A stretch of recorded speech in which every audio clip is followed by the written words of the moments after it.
बारे में अगर हम बात करें तो इसको किसने वो किया, हैंडल किसने किया है, बनाने में सर किसकी भूमिका रहती है, आपका क्या क्या इसमें योगदान रहता है सर? देखिए ये संगम जो है वो गंगा यमुना और अदृश्य सरस्वती का यहाँ पर संगम है और तीर्थराज संगम है। तो यहाँ पर माघ मास जो पौष पूर्णिमा से प्रारंभ होता है और माघी पूर्णिमा तक रहता है। इसमें लाखों लाख श्रद्धालु यहाँ पर आकर संगम तट पर और जो अन्य स्नान घाट है वहां पर नहाते हैं। उसके लिए पुलिस के व्यापक बंदोबस्त किए जाते हैं। तो आज जो आप इस कैंपस में हैं, इसमें जो हमारे बहुत सारे अधिकारी हैं, बहुत सारे गेस्ट हैं, वो आके यहाँ पर रहते हैं और पूरा जब ये पूरा 1 महीने से अधिक का जो पीरियड है, यहाँ पर रह के अपनी चीजों को, व्यवस्थाओं को देखते हैं। लिखा हुआ है कि अन्नपूर्णा, सर इसमें क्या है, इसमें देखते हैं सर इसको। सर आपने किस तरीके से मॉडिफाई किया है? जी, इसमें चूंकि बहुत सारे यहाँ पर गेस्ट आते रहते हैं, अतिथि आते रहते हैं और ऑफिसर्स जो है वो बड़ी संख्या में ऑफिसर्स पूरे डिस्ट्रिक्ट से, जो हमारा रेंज है और जोन से सारे गेस्टेड ऑफिसर्स और थाना प्रभारी, इंस्पेक्टर रैंक के सभी लोग आते हैं और वो डे लॉन्ग उनकी ड्यूटीज होती हैं। जैसे जो पूरा ये फेस्टिवल है, इसमें 6 मुख्य पर्व होते हैं, जिसमें पौष पूर्णिमा, मकर संक्रांति, मौनी अमावस्या, कल बसंत पंचमी का पर्व था और आगे जो है वो माघी पूर्णिमा और महाशिवरात्रि। तो जब लोग आते हैं, बहुत सारे ऑफिसर्स ड्यूटी पर आते हैं, तो उनके लिए हम लोग यहाँ पर लंच की व्यवस्था करते हैं, ब्रेकफास्ट की व्यवस्था करते हैं।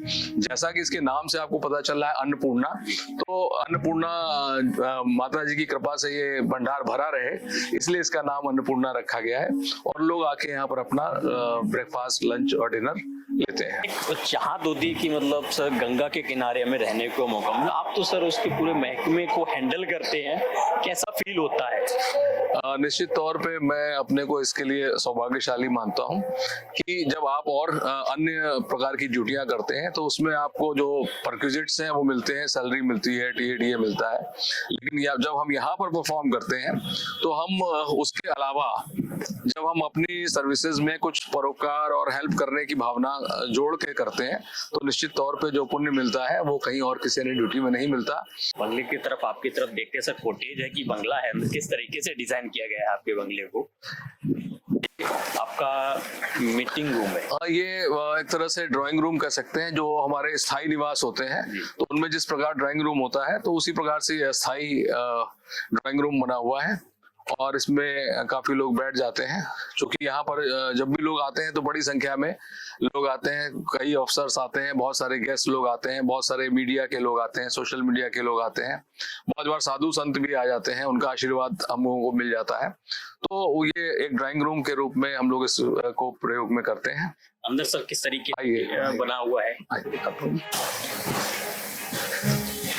ये आपका है जी, ये हमारा कक्ष है जी और इसमें नवरात्रि विश्राम हम लोग यहीं पर करते हैं। इसके साथ में एक साइड में और डबल बेड है जी, जिसमें फैमिली मेंबर्स, बेटा बेटी हमारे आते हैं तो वो रुक जाते हैं जी। और पूरी व्यवस्थाएं की गई है, बेड है, ड्रेसिंग टेबल है, सोफा है, हर पूरा मतलब कमी किसी तरीके की नहीं रहती है। जी जी, ये मतलब सारी आपकी बेसिक जो भी मूलभूत आवश्यकता है उसकी पूर्ति पूरी ये कॉटेज अच्छे ढंग से कर देती है। और लंबा, चूंकि हम लोग को लगभग 2 महीने का पीरियड यहाँ पर कैंप करना होता है जी, तो उसी अनुरूप ये सारी व्यवस्थाएं हैं और आराम से आप रह भी सकते हैं और जब आप नींद पूरी करेंगे तो नेक्स्ट डे आप अच्छा परफॉर्म भी करेंगे। अगर बारिश होती है तो उसके लिए क्या इंतजाम है? ये वाटरप्रूफ है और इसमें बहुत ही तेज बारिश हो तो कभी थोड़ा बहुत पानी आए, अदरवाइज ये वाटरप्रूफ है। इसमें कोई उससे दिक्कत नहीं होती। यदि भी जब ठंड होती है तो ठंड का अनुभव होता है आपको। कितने स्पेस में सर इसको बनाते हैं? ये लगभग 300 स्क्वायर मीटर के आसपास ये क्षेत्र है जिसमें ये पूरा बना हुआ है।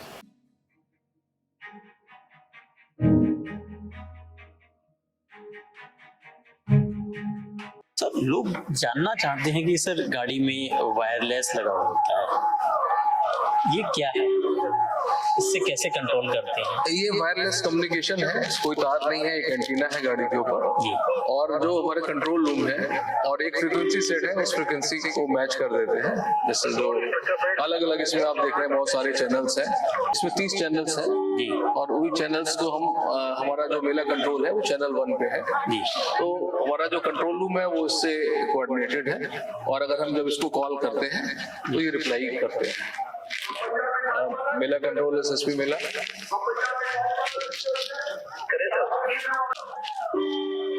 इधर संगम पार्किंग देख लीजिए, अगर संगम पार्किंग खाली हो तो काली सड़क से ट्रैफिक मूवमेंट करा देंगे तो वहाँ की प्रॉब्लम सॉल्व हो जाएगी। ओवर।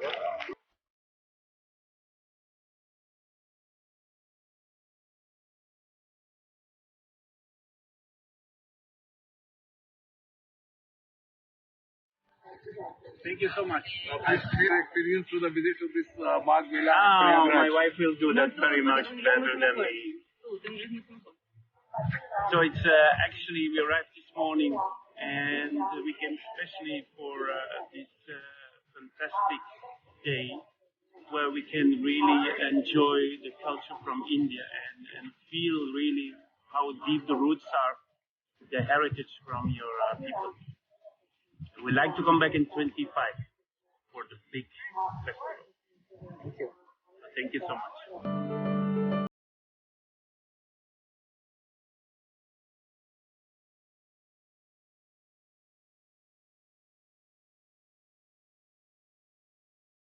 कि बचपन में राजीव सर कैसे थे, कोई यादगार किस्सा जो आप हमारे दर्शकों के साथ शेयर करना पसंद करें? जी, बचपन जैसे कि सभी का बचपन है वो थोड़ा सा नटखट होता है, और अगर मैं अपनी बात करूं तो मुझे थोड़ा सा जब शुरुआत की पढ़ाई है और चीज़ों का मैंने जब शुरुआत की थी तो थोड़ा पढ़ाई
जो है उन्होंने बहुत एक कठोर निर्णय लिया, और यद्यपि चूंकि ज्येष्ठ पुत्र होने के नाते मैंने ही जो अंतिम संस्कार होते हैं वैदिक रीति के अनुसार मैंने ही किया था। उसमें मान्यता है कि जब तक 13 दिन नहीं हो जाते तब तक जिसने संस्कार किया होता है वो अन्य घर से बाहर नहीं जाता। लेकिन मदर हमारी शिक्षित रही और बड़ी बोल्ड थी, उनको वैदिक ग्रंथों का सारी चीजों का बहुत अच्छा ज्ञान था, व्यवहारिक अनुभव बहुत था। उन्होंने ही निर्णय लिया और कहा कि नहीं, ऐसा है कि तुमको जो है इस इंटरव्यू में अपियर होना है और तुम इस उद्देश्य के लिए यहाँ पर इंटरव्यू देने के लिए ही मध्य प्रदेश से आए हो, दूसरी सर्विसेज से यहाँ पर आए हो। मतलब आपकी तो मम्मी ने आपको बहुत मोटिवेट किया और मैं अपियर हुआ और सफलता भी मिली। सर अभी बसंत पंचमी गया है, अभी कुछ दिन पहले संक्रांति गया है, इतना बड़ा त्योहार है, मतलब माँ गंगा का आशीर्वाद लेने सब आते हैं और इतना अच्छा व्यू तो सभी देखने आते हैं एक तरह से कहा जाए तो। इतनी भीड़ को आपने कैसे हैंडल किया? आपने अपने जवानों को किस तरीके के रिस्ट्रिक्शंस दिए थे? जी, इसमें एक चीज मैं कहना चाहूंगा, यदि भी संख्या बहुत होती है तो सामान्य शब्दों में हम उसको भीड़ कहते हैं, लेकिन हम लोग उसको श्रद्धालु प्रबंधन कहते हैं, क्योंकि श्रद्धालु एक आस्था के साथ यहाँ पर आते हैं, एक उद्देश्य की पूर्ति के लिए आते हैं। तो हमारा मुख्य उद्देश्य होता है कि हम उनको दो चीजें उपलब्ध कराएं। एक तो सुगम आवागमन माघ मेले क्षेत्र में, जब वो संगम तट पर या जो अन्य हमारे 16 स्नान घाट है वहां तक आए तो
आपको इस पद से ज्यादा मतलब और भी कौन से कार्य जो आपको काफी पसंद है आपको, मतलब इन शॉर्ट बोलूं तो अगर आप आईपीएस नहीं होते तो क्या होते?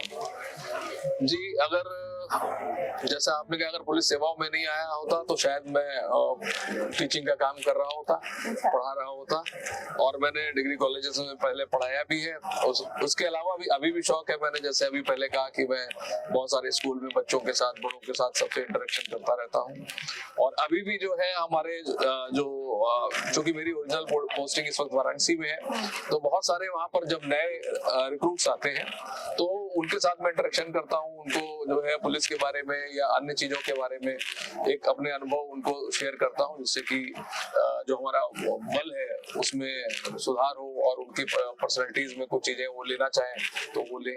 तो इंटरनली जो है अंदर से मुझे लगता है कि मुझे बात करना, संवाद करना, बताना, चीजों को शेयर करना या कुछ सीखना, लर्निंग्स जो है वो हमेशा, जैसे जीवन में कहते हैं कि आदमी की लर्निंग्स जो है वो कभी खत्म नहीं होती, वो हमेशा चलती रहती है, तो मुझे भी अच्छा लगता है। सर, अब हम रेड फाइल खेलते हैं, मतलब एक क्वेश्चन मैं आपसे पूछूंगी, आपको एक वर्ड में जवाब देना है। तो सर खेलें? जी। आपका फेवरेट जिला कौन सा रहा है जिसमें आपको काम करने में मतलब सुकून मिला हो, एक तरीके से ऐसा कहा तो? जी, काशी। काशी। जिले का सबसे कठिन अपराध कौन सा रहा है? जब मैं नोएडा में था और एसटीएफ में था तो एक दुर्दांत अपराधी था बलराज भाटी, उसका डे लाइट इनकाउंटर जो है हम लोगों ने और हरियाणा पुलिस ने मिलकर किया था। वो सबसे टफ था, live encounter recorded in CCTV. Sir, आप फ्री समय में आप क्या करना पसंद करते हैं, मतलब ड्यूटी के अलावा आप क्या पसंद करते हैं? जी, मैं पुस्तकें पढ़ लेता हूँ, रिलीजियस पुस्तकें भी पढ़ लेता हूँ और सोशल मीडिया पर भी समय दे लेता हूँ। इन फ्यूचर आप पे अगर कोई मूवी बनती है तो आप किस एक्टर को पसंद करेंगे आपका किरदार निभाए वो? जी, अभी सोचा नहीं है। अभी नहीं सोचा है। वैसे आपका कोई फेवरेट एक्ट्रेस कोई तो होगा? जी, मुझे धर्मेंद्र जी की फिल्में देखना हमेशा अच्छा लगता है।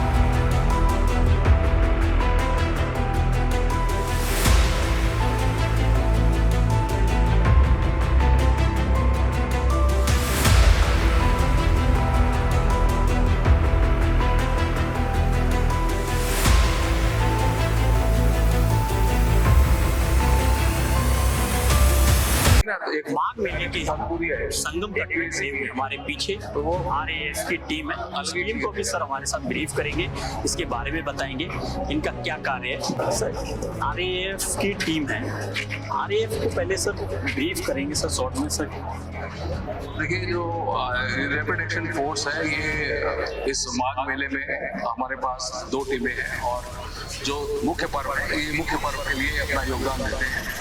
सारे इनके सीनियर ऑफिसर्स भी यहाँ पर मौजूद हैं, इन्हीं के कमांड कंट्रोल में ये लोग ऑपरेट करते हैं। कोई बात होती है तो हम आपसे शेयर करते हैं कि हमको यहाँ पर इनका आवश्यकता है। तो चूंकि ये संगम जो है, संगम तट है, यहाँ पर सबसे ज्यादा जो प्रेशर पॉइंट है इस माघ मेले का वो यही संगम है। यहाँ पर सारे लोग चाहते हैं कि हम यहाँ पर आकर स्नान करेंगे। तो आपकी प्रेजेंस का जो डिटरेंट इफेक्ट होता है कि जब आपकी मौजूदगी है, आप गियर देख रहे हैं, इसमें हमारे लेडी ऑफिसर्स भी हैं, जेंट्स ऑफिसर भी हैं, जब इनकी जब प्रेजेंस यहाँ पर रहती है तो इसका प्रेजेंस से ही जो लोग हैं जो मतलब इस प्रकार के गलत मोटिव से यहाँ पर आते हैं तो उसका एक डिटरेंट इफेक्ट ये जाता है कि वो अपनी कोई चेष्टा किसी प्रकार की नहीं करते हैं। तो अभी हमारे जितने भी फेस्टिवल्स बीते हैं तो आरएएफ का उसमें बहुत अच्छा हम लोगों को सहयोग मिला है। जो हमारा मेन एंट्रेंस है, जैसे जीटी, जिसको हम लोग जीटी जवाहर कहते हैं, जहाँ से सारा यहाँ पर इन्फ्लक्स होता है, वहाँ पर आपकी प्रेजेंस रहती है तो मालूम हो जाता है कि प्रवेश द्वार पे सारी व्यवस्था चौबंद है और आपकी प्रेजेंस का हम लोग को लाभ मिलता है। और बाकी ये चूंकि इनका ये स्ट्रेटेजिकली और ट्रेनिंग इनकी इस प्रकार की है कि किसी भी प्रकार की कोई कंटिजेंसी हो, कोई लॉ एंड ऑर्डर से रिलेटेड कोई चीज हो तो वहाँ पर ये निपटने के लिए सक्षम है। इनके पास सारे अपने टेरेन गियर्स हैं और वैसे यहाँ जो कि श्रद्धालु प्रबंधन है इसकी आवश्यकता नहीं पड़ती है, आपकी मौजूदगी का ही बहुत महत्व है। लेकिन फिर भी ये किसी भी कंटिजेंसी से निपटने के लिए, कोई आकस्मिकता की स्थिति हो उससे निपटने के लिए हमेशा तैयार और तत्पर है। अभी तक कोई ऐसी की घटना हुई है इस माघ मेले में? जी, अभी तक यहाँ पर कोई भी इस प्रकार की कोई दुर्घटना नहीं हुई, कोई दुर्घटना भी नहीं हुई है, ना जल में हुई है ना थल में हुई है। कौन लीड कर रहा है अभी यहाँ पे? मतलब RAF के लिए आने में हमारे जो ये TNC साहब हम मौजूद हैं और पूरी इस टीम का नेतृत्व आप ही कर रहे हैं। प्रिय साथियों, आप लगातार इस माघ मेले में जो हमारे पीछे के पर्व निकले हैं, सभी ने आपकी टीमों ने, अलग अलग टीमों ने आके यहाँ पर जो योगदान दिया है, और जो मुख्य रूप से हमारा जो मौनी अमावस्या का पर्व था उसमें जैसा कि सभी जानते हैं कि लगभग 2 करोड़ 9 लाख लोगों ने 2 करोड़ 9 लाख श्रद्धालुओं ने आके संगम तट पर और अन्य स्नान घाटों पे जो स्नान किया और वो सुरक्षित स्नान करने के बाद अपने गंतव्य को सुरक्षित वापस गए, जिसकी सराहना माननीय मुख्यमंत्री जी ने, प्रदेश सरकार ने, सभी वरिष्ठ अधिकारियों ने की है। और उनका मैसेज मैं आप सब तक ये पास कर रहा हूँ कि ये उसके लिए आप सभी, आपका योगदान बहुत प्रशंसनीय है। आप सभी का जो योगदान रहा है, सब लोग प्रशंसा के पात्र हैं। मेरी शुभकामनाएं हैं, और जो आपने योगदान दिया है, जो आगामी हमारे आसन्न पर्व है उसमें भी आपका सहयोग इसी प्रकार हमको मिलता रहेगा। थैंक यू, शुभकामनाएं। जय हिंद, जय भारत।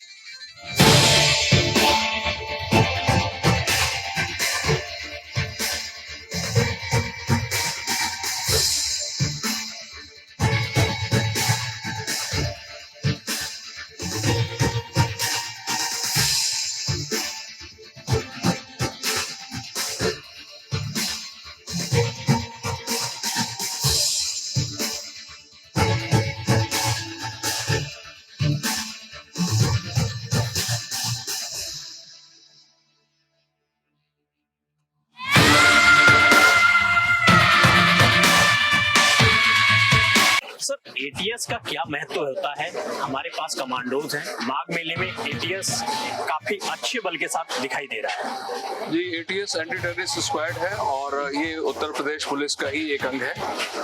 ये चूंकि बहुत बड़ा, आप देखते हैं कि बहुत बड़ा जनसमूह यहाँ पर आता है और किसी भी प्रकार की कोई घटना घटित हो, एक हम लोग उसको प्रिकॉशनरी मेजर के तौर पर इनका व्यवस्थापन, पूरी ATS कमांडोज का व्यवस्थापन यहाँ पर माघ मेले में किया जाता है। ATS का सर अगर बात की जाए तो गठन कब हुआ, और इनका जो ब्लैक ड्रेस है इसका क्या रीजन रहता है? जी, आप ये देख रहे हैं कि ये सारे स्पॉट जो है वो स्पॉट के कमांडोज हैं और ये 2017 से सभी लोग ऑपरेटिव हैं। तो ये लगातार इनकी जो अपीयरेंस है, वो अपीयरेंस का भी एक बहुत डिटरेंट इफेक्ट होता है, जिससे कि जब ये खड़े होते हैं और इनकी जो ड्रेस है, ड्रेस में बहुत सारे इनके पास पॉकेट्स और बहुत सारे जो इक्विपमेंट्स को उनको अपनी बॉडी के साथ हमेशा लेके जाना होता है। उसके लिए सारे इनके जो ड्रेस है, ड्रेस की यूनिफॉर्म के साथ उसको समायोजित करते हुए ये ड्रेस बनाई गई है। इनके पास जो गन होती है इसका क्या है सर? ये वेपन है।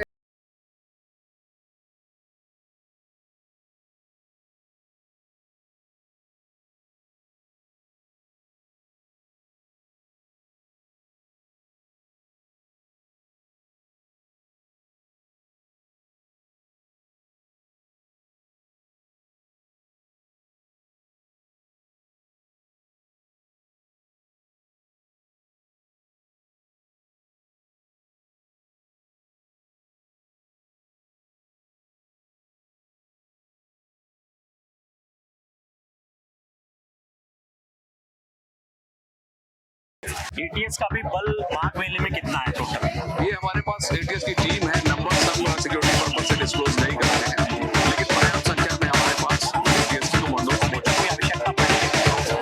नहीं, कोई आवश्यकता नहीं पड़ी है, लेकिन अच्छी बात है, आवश्यकता नहीं पड़ी है, और लेकिन कोई आवश्यकता पड़ेगी तो ये लोग करने में पूर्ण रूप से सक्षम है।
हॉर्स राइडिंग में इंटरेस्ट भी है क्या आपको?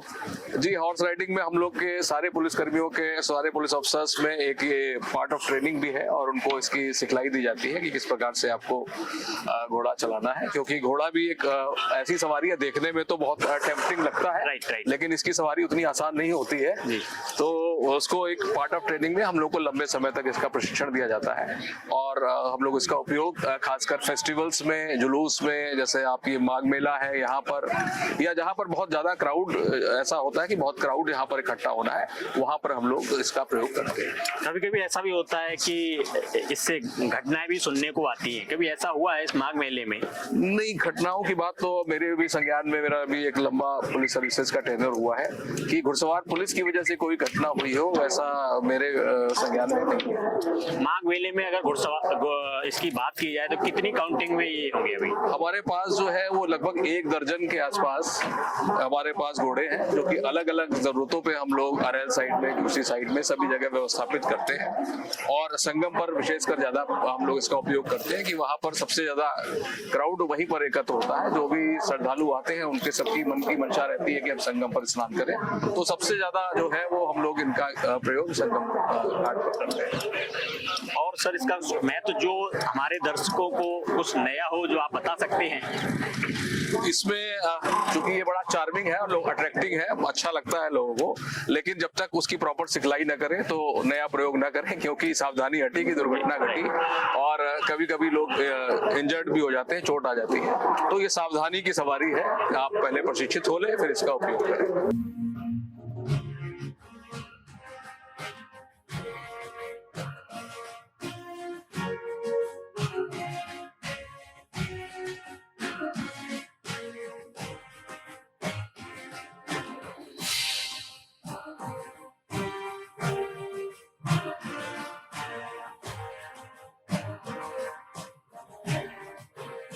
सर, आईपीएस का अब तक का सफर कैसा रहा है? लोगों की इच्छा है कि राजीव नारायण सेठ की शिक्षा दीक्षा कहाँ हुई है?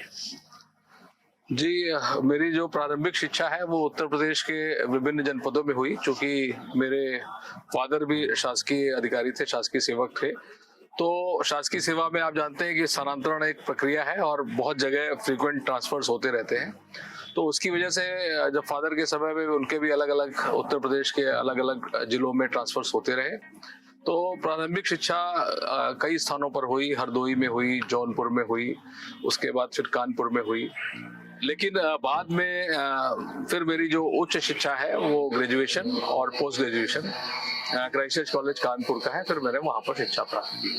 अगला सर सवाल है, सर गैलेंट्री अवार्ड जैसा बहुत कम लोगों को मिलता है, ये अवार्ड कि आप हकदार भी हैं, आपको मिला भी है, इस अवार्ड मिलने कैसे मिलता है, दर्शक ये जानना चाहते हैं, और आपको कब मिला?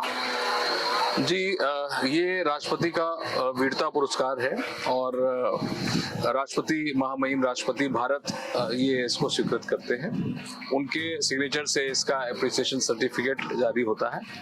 और ये घटना है 5 जुलाई 2005 की है। राम जन्मभूमि अयोध्या में आतंकवादी हमला हुआ था, उसमें एक संयुक्त मुठभेड़ आतंकवादियों के साथ हुई थी, सीआरपीएफ और पुलिस की संयुक्त मुठभेड़ थी। उसमें मैं उस वक्त अयोध्या में तैनात था और हम लोगों ने जाके संयुक्त एक मुठभेड़ में प्रतिभाग किया। उसमें आतंकवादी थे, 5 मारे गए और सभी पुलिसकर्मी, चाहे सीआरपीएफ के हों या उत्तर प्रदेश पुलिस के हों, सभी सुरक्षित रहे, कोई कैजुअल्टी नहीं हुई थी।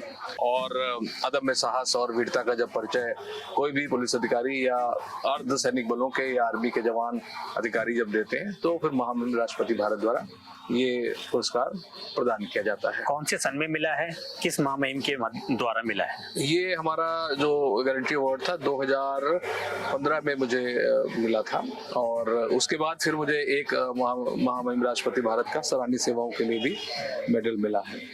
डीजीपी द्वारा स्वर्ण पदक और रजत पदक से भी आप नवाजे जा चुके हैं, क्या मन में क्या रहता था सर, इतने सारे पदक मिलेंगे? जी, ये हर पुलिस कर्मी के लिए गौरव की बात होती है जब उसकी सेवाओं को वरिष्ठ अधिकारियों द्वारा, राज्य सरकार द्वारा या महामहिम राष्ट्रपति द्वारा उसको अलंकृत किया जाता है, उसको प्रोत्साहित किया जाता है। तो हर व्यक्ति के लिए ये गौरव की बात होती है और मैं भाग्यशाली हूँ कि पुलिस महानिदेशक महोदय द्वारा मुझे सिल्वर, गोल्ड और प्लेटिनम जो कमेंडेशन डिस्क है, प्रशंसा चिन्ह है, वो प्रदान किए जा चुके हैं। एक सवाल है, पारिवारिक सवाल है। सुनने में आया है कि आपकी माताजी रामायण से काफी प्रेरित थी और गीता का व्याख्यान भी करती थी, क्या ये सच है? जी, ये बिल्कुल सच है। मेरी जो मदर इस वक्त हम लोगों के साथ नहीं है और उन्होंने जब अपनी परास्नातक की शिक्षा पूरी की, उन्होंने 2 विषयों में परास्नातक की शिक्षा प्राप्त की, साहित्य रत्न की भी उपाधि प्राप्त की। अगला सवाल है, उत्तर प्रदेश में भव्य राम मंदिर बन रहा है, लेकिन उसी मंदिर में एक समय था 2005 में आतंकवादियों ने हमला किया था। उस समय आपने आतंकवादियों को ढेर भी किया था, लेकिन आपके पास उस समय किस तरह की सूचनाएं थी उनके खिलाफ? जी, ये घटना वर्ष 5 जुलाई 2005 की घटना है। सुबह का समय था, लगभग 9 बजे के आसपास कंट्रोल रूम के माध्यम से सूचना आई थी कि वहां पर एक विस्फोट हुआ है। क्योंकि वो मंगलवार का दिन था, हम लोग तैयार होकर वहां पर तत्काल पहुंचे, तत्काल प्रतिक्रिया की। रिस्पांस टाइम हम लोगों का मुश्किल से शायद 6-7 मिनट में वहां पर जब स्पॉट पे पहुंचे तो वहां पर जब देखा तो लगातार वहां फायरिंग की आवाज आ रही थी, रुक रुक के फायरिंग हो रही थी और एक्सचेंज ऑफ फायर चला। लगभग 45 मिनट की गोलाबारी हुई। उसके बाद जब ये गोलियों की आवाज बंद हुई तब हम लोगों ने फिर संयुक्त रूप से कॉम्बिंग की, सीआरपीएफ और फोर्स फिर सारा आया, कॉम्बिंग हुई। तब ये मालूम हुआ कि ये टेररिस्ट ऑर्गेनाइजेशन से जुड़े लोग थे और 5 आतंकवादी थे जो मारे गए। देश की सेवा करने के लिए आपने कई सारी नौकरियों को ठुकराया, ऐसा क्या वर्दी का जुनून था जो सर चढ़कर बोल रहा था? जी, इसमें आपको मैं अपना ऑनेस्टली अपनी बात कहूँगा कि शुरू में मैंने बहुत डिग्री कॉलेजेस में लेक्चरशिप के लिए जब कोशिश की और लगभग शायद 14, 15, 16 जगहों पर मैंने इंटरव्यू दिया। फिर पीपीए डिग्री कॉलेज में मुझे पढ़ाने का मौका मिला। फिर मुझे पीपीए डिग्री कॉलेज में एडहॉक बेसिस पे, जिसको तदर्थ नियुक्ति कहते हैं, वहां पर ज्वाइन करने का मौका मिला और मैंने पढ़ाया भी। वो मेरा बहुत अच्छा समय था। फिर आपको पता है कि ये चाहे लोक सेवा आयोग हो, चाहे संघ लोक सेवा आयोग हो, वहां पर एक मेरिट के आधार पे अलॉटमेंट होता है। तो मैंने जब वहां पर मध्य प्रदेश में ज्वाइन किया तो वहां पर अच्छी रैंक थी, वहां पर मैंने सर्विसेज की और यहाँ पर भी जो है वो वरिष्ठता के क्रम में मुझे पुलिस सेवाओं में आने का मौका मिला। पहली पोस्टिंग बनारस में रही, आपने वहाँ के माफियाओं, गैंगवारों को किस तरीके से सबक सिखाया था? उस सब वो पुराना दौर भी था उस टाइम पे, वहाँ पे सब माफिया एकदम बहुत सक्रिय भी थे और गैंगवार एक बड़े स्तर से चलता था। उस जगह पे आप पोस्टेड रहे हैं। जी, देखिए, पुलिस का कार्य है कि अपराधियों पर कठोरतम कार्यवाही हो। तो उसी क्रम में हम लोग के प्रयास से, उस वक्त वाराणसी थोड़ा सा संवेदनशील था, पुराने समय की बात है, तो उस समय भी हम लोगों ने कार्रवाइयां की और उसका परिणाम, सुखद परिणाम रहे कि उन पर हम लोग अंकुश लगा पाए। बनारस का एक्सपीरियंस कैसा रहा? बनारस जो कि बाबा विश्वनाथ की नगरी है, काशी है और काशी का अपना महत्व है। हर व्यक्ति काशी में दर्शन के लिए या अन्य मनोरथ के लिए जाना चाहता है और मेरी तो नियुक्ति भी रही, उसका फायदा दोनों तरह से रहा। धार्मिक दृष्टिकोण से भी आप देखें और जो व्यावसायिक दृष्टिकोण है, प्रोफेशनल ड्यूटीज का जहां तक है, वो भी मुझे करने का वहां मौका मिला। आरोप लगते रहे आपके ऊपर, प्रत्यारोप भी लगते रहे। आप हमेशा कहते रहे कि सत्य परेशान हो सकता है लेकिन पराजित नहीं हो सकता है। जी, ऐसा होता है कि पुलिस की सेवाएं बड़ी चुनौतीपूर्ण हैं और बहुत बार ऐसा होता है कि आप जो कर रहे हैं, आपकी नीयत साफ है, आपका उद्देश्य गलत नहीं है, लेकिन बहुत बार चीजें ऐसी होती हैं कि जब दूसरा व्यक्ति कोई उससे प्रभावित हो रहा होता है, उसको लगता है कि इसमें ये कहीं कहीं ना उसका स्वार्थ जुड़ा रहता है, तो आरोप लगते हैं।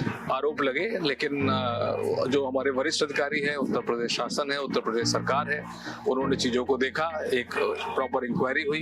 इंक्वायरी होने के बाद फिर क्लीन चिट मिली और आज मैं सामने हूँ। महत्वपूर्ण दायित्व भी सुपुर्द किए जा रहे हैं। लोगों के बीच में एक आपकी छवि है सेलिब्रिटी के रूप में, इसके पीछे का क्या राज है? देखिए, कोई हम लोग लोक सेवक हैं, कोई सेलिब्रिटी वाली बात नहीं है, लेकिन मेरा व्यक्तिगत रूप से ये प्रयास अवश्य रहता है कि जो लोग हैं, जो समाज के लोग हैं, महत्वपूर्ण लोग हैं, उनसे हमारा संवाद बना रहे, चाहे वो किसी संगठन के रूप में हो, चाहे व्यक्ति के रूप में हो। जनता के बीच में हम लोग अपना जो पुलिस की छवि है उसको अच्छी तरह से रख सकें, जो पीड़ित है, जो विक्टिम है, उसको हम लोग न्याय दे सकें। और उसकी वजह से ही हो सकता है कि जो आप कह रहे हैं कि थोड़े से लोग जो है वो ज्यादा चाहते हैं, पसंद करते हैं। आप अभी फिलहाल माघ मेले में एसएसपी के तौर पे तैनात हैं सर। बाबा के भेष में लोग अन्य किसी उससे समुदाय से आते हैं, अपना भेष बदलते हैं, इसकी आपने कोई रणनीति बनाई है लोगों को पकड़ने के लिए इस माघ मेले में? अगर ऐसा कोई पाया जाता है उनके लिए कोई दंड है क्या? देखिए, इसके लिए हम लोग की जो सक्रियता है, जो इंटेलिजेंस की यूनिट्स है, एलआईयू की यूनिट्स है, जो उस पर हम लोग उसके माध्यम से नजर रखते हैं, सत्यापन का काम भी कराते हैं कि कौन उसके एंटीसीडेंट्स क्या है। जैसे पुलिस की निगाह की बात जैसे कहते हैं ना, तो पुलिस की निगाह तेज होती है, वो संदिग्ध व्यक्ति को भी पहचान हम लोग बहुत आसानी से कर पाते हैं। एक सवाल है, लास्ट सवाल है सर। लोगों यूपी पुलिस को ठोक देने का बल कहा जाता है, क्या ये सच्चाई है? देखिए, बेसिकली क्या है कि जैसे आप, मुझे लगता है शायद आप इनकाउंटर की बात कर रहे हैं जी। कि ये कोई ऐसा डेलिबरेट स्टेप नहीं होता है। जब हम ये देखते हैं कि कोई अपराधी है और वो अपराध करने के बाद या संगठित अपराध करने के बाद कहीं पर हम लोग ट्रैप करते हैं, उसको पकड़ने की कोशिश करते हैं। और कभी बहुत बार ऐसा होता है कि आमने सामने जब हमारा लाइफ रिस्क आता है, हमारे ऊपर गोली चला रहा होता है या ऐसी कोई सिचुएशन होती है, तब प्रतिक्रिया स्वरूप अगर कोई बदमाश हो तो गोली लग जाती है और उसकी जान जाती है। तो वो उसका परिणाम है। मतलब ये नेचुरल एक्सचेंज ऑफ फायर जब होता है, और right to self defence police के पास भी है और हर इंडिविजुअल के पास भी है। इन फ्यूचर कोई प्लान? अभी तो पुलिस सेवाएं हैं, इसके बाद फिर लोगों से जुड़कर समाज के साथ बने रहना और अपना योगदान देना, जो अनुभव सर्विस के दौरान मिल रहे हैं उन सबको लोगों के साथ शेयर करना। लास्ट में हमारे दर्शकों को, व्यूअर्स को क्या मैसेज देना चाहेंगे जो उनको मोटिवेट करे? जी, जो यंग व्यूअर्स हैं या किसी जॉब के लिए एस्पिरेंट्स हैं, उनके लिए ये है कि कंसिस्टेंसी बना के रखना है। जो उनका उद्देश्य है, जो ऑब्जेक्टिव है, उसको फॉलो करते रहें। और कभी कभी होता है कि ऑब्जेक्टिव्स की आप पूर्ति नहीं कर पा रहे हैं, तो आप अपनी स्ट्रेटजी को चेंज करें, ना कि उद्देश्य को। अगर आप मेंटली कहीं पर ही अगर आपने थोड़ी सी भी चूक की, तो आप आर्थिक रूप से, शारीरिक रूप से, चाहे आप सड़क पे गाड़ी चला रहे हों, चाहे आप साइबर से रिलेटेड फ्रॉड के शिकार हो रहे हो, तो अगर आपकी मेंटल अलर्टनेस है तो सावधान रहें, सतर्क रहें, सुरक्षित रहें। ये थे हमारे साथ IPS Rajiv Narayan. Thank you sir.